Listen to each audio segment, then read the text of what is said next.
Ayan, magandang hapon po sa ating pong mga viewers. So may property po na naman tayo dito na pinapabenta si seller sa bayan po ng Lopez. So nandito po tayo ngayon sa barangay po ng Pisipis. So ito pong pathway na to, pasamantala po nilagay siya ng pathway, pero siya po talaga i-propose po ng barangay road dahil po ito pong daan na ito papunta po sa barangay hall po ng barangay Pisipis. So kaya po talaga ito po ay sabi po ni seller ay may budget na po ito dahil kinuha na po sila dito ng mga right of way. Kaya pumapasin nyo po, ito po yung property ng kapatid po niya. Libo po siya ng bakod. Bali po itong property na ito 4 na hektarya. So ang binibenta lang po ni tatay yung nandun po sa loob. Ito po tayo dadaan ng right of way po dahil sa kapatid po niya itong nasunan. So dating po ang panahon na ito pampambinta rin po. Ayan, pasukin po natin yun po sa loob po. Tingnan po natin yung nakapaloob po sa property po ni seller. Nandito po yung magiging possible na daan po papunta po dun sa property. Ito, kasama po natin yung anak ni seller. Mga 60 meters ano? Ang right of way. Niyugan yan kuya? Niyugan ano? Niyugan naman dito yung tatay. Mga ilang pa ang tanim na puno ng niyug niyan? Baka ano pa ito, mga 50 pa sobra. Hindi lang. Wala yung iba ay maliliit pa. Bagong tanim. Yung mga ganyan. Pero namumunga masingkwintahan pa. Ay, hindi ko lang po alam. Yan po. Ngayon, mahina yung ano, yung bunga ng ito. Pero may mga tanim na mga niyog ano? May mga tanim. Mga ilan yan kaya? Mga ilan kaya yung mga bagong tanim na yan? Hindi ko na. Dito po, mag-umpisa yun dito. Ito ganito. May ikis na yun. Ayan ang may ikis na yun ng kwan, pag-iitan. Ito yung sukal na ito. Pero dito sa kabila, makakawan mo yan. Kabila. Ito po yung kabila nito. Doon sa kapatid, binibinta rin ito. Oo. Ay kakaunti lang din ang niyog. Yan yung pambinta din ano? Ito yung kay tatay. Na dapat 2 hektarya ano? Yan Sige. po yan, magkasama po yan. Papakit po yan dun. Oo. Pero binibinta siya 2 hektarya, pero pwede kahit 1 hektarya lang muna. Kung ano po, magka-tundo. Oo. Kasi Ano po niyan, doon pa, sa unahan pa kasi sungkal eh. ito yung Yan po yung pagitan yung may ikit na yan. source of water niya ano. Parang bukal siya ano. Sungkal po dyan, may hukay dyan dati. Hindi ko lang alam kung nasa ano. Matagal lang yung nakakadun.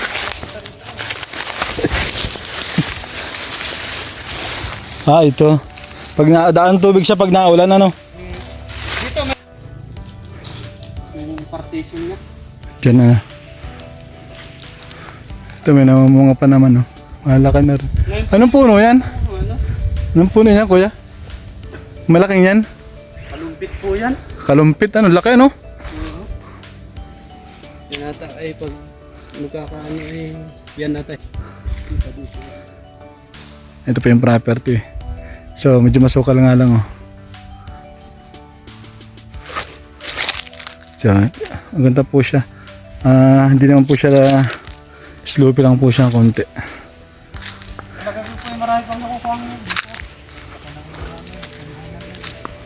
Baka po ito ay nahukas pa ng mga 1,000 o Buo. 900 yun yan. Pare ko, dahil pang kuha na pinag-aanan, tapasan no? Dahil po nito, doon po isa ko pa ito ni tatay.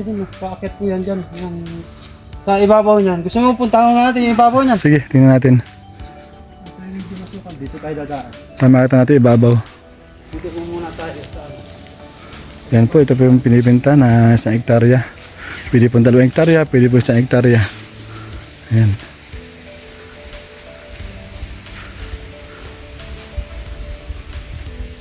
Karpo lang ako nito eh. Dito po ako dito. Dito may kagad po dito yan eh. Ayan no, maganda pong halaman dito. Slopey lang siyang kaunti Hindi siya highly. sloppy lang siya. Ayan o. Akma-akma ang mga halaman dito.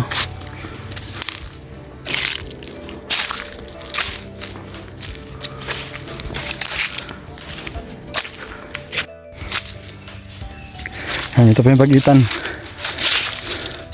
Punta po doon. So may tawad po siya paikot. Ganyan po.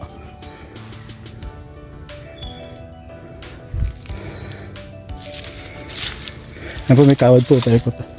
So may dala po kayong basyad. Yan po. Nakuha ng sahing. Yan o. Pili. Ano? Ibot po siya ng kawad pa. Pag-iitan po. Ganun. Ito po yung property. At may signal po dito sa taas.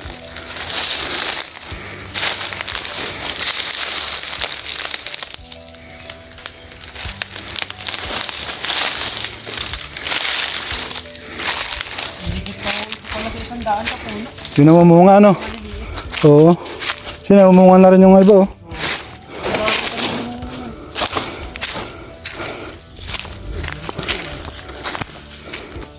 Yung mga saging din mo. Ito. Oo nga no. Marami yung saging ito dati. Kasi nila ang nakuha. Ang ganda na yan eh.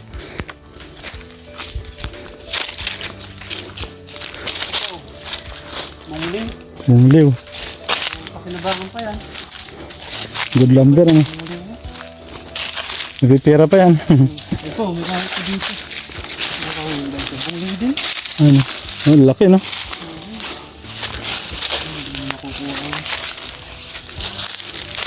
May malaki doon oh. Ano yung yan? Ano bing?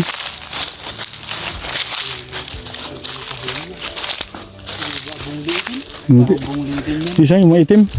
Ano ba? Yun oh. Baba. Dito po na. Yan o. Sama pa ito. Yun doon. Kita naman yung pag-itan ano. May bakod po yan. Oo.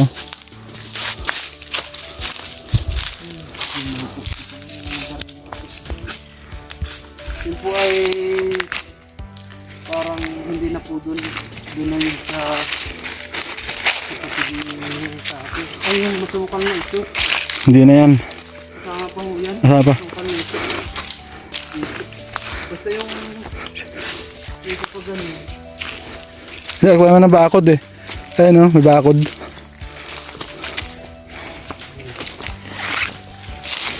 Libot siya ng bakod. Dito dati nung unang antos lang ang kalabaw namin dati.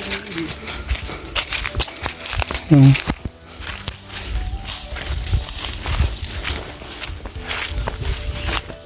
Parang hanggang dun po ata. Ano to eh. Ano alam mo pagitan dito nila.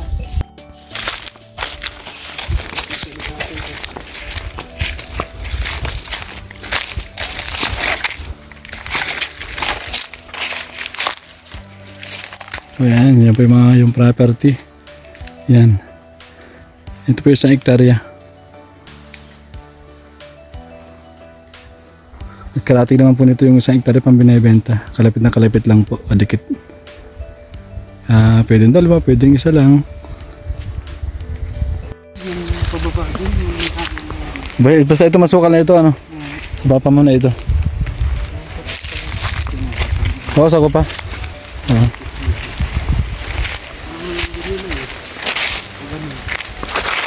Akit doon ano. Dami mong ano ulingin.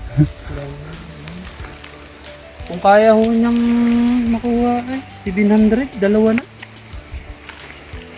Ano yan? Paano install? Doon naman pagitan naman yan. Kapag ganun. Paket doon sa may inakita natin. Oo. Ito po yung pinipinta rin sa kapatid po. Ito yung hukay. Yan. Kaya kung bali kukunin po parehas, ito na magkaratig lang po siya. Dito po yung porsyon ng isang hektarya. So dito po naman yung isang hektarya po. sa part na to, yung binidyohan po natin una. So papakita ko lang po sa inyo yung source po ng tubig. Parang puwing na yung ano. Matagal ang balon yan, ano? Tabi po. Kailangan to, ano? Malalim. Oo, no, ganda. Tabi po. Ano kami nakuha na inom yung ano. Ano, bukal, ano? Bukal talaga siya. Tabi po. Luta nga. Ito ay pag ito ay Yan halimbawa. po. Hindi ito nagkakaate. Ay hindi ko lang ano. Ano, no? Eh, Ito tag-init. ay kung ano yung maririkabot. Maganda itong rekrapan. Tingnan nilang swimming pool ay. Oo, ano? Ayun, no? Nasa gitna po siya ng property. Ngayon, pwede yung gawin palas daan pala ito. Pispa na. Yan naman po ay sa magkakapatid. Kumbaga ay wala pang sukat. Kumbaga ay tuka-tuka lang. Oo. Yung pinagalingan nila, edi yung sa tapa lang ano. Kung nabuhay yung ano, bukal yan, ano? Suka lang, hindi na natin mapupuntahan. Yan, dito na lang. Makakita lang yung talaga may source ng tubig. Ang linaw, ano? Ang linis, oh. Yan mo kami nakuha ng ano dati. Inumin. Sige, sa bukal na yun. Ayan mga kapobre, maraming salamat po. Hanggang sa muli, hanggang dito na lang po ang ating video. Maraming salamat po sa pagsubaybay po sa aking channel. At pakipindot lang po ang ating notification bell para po lagi po kang update sa aking pong mga bagong video. At subscribe na din po. Maraming salamat po mga kapobre.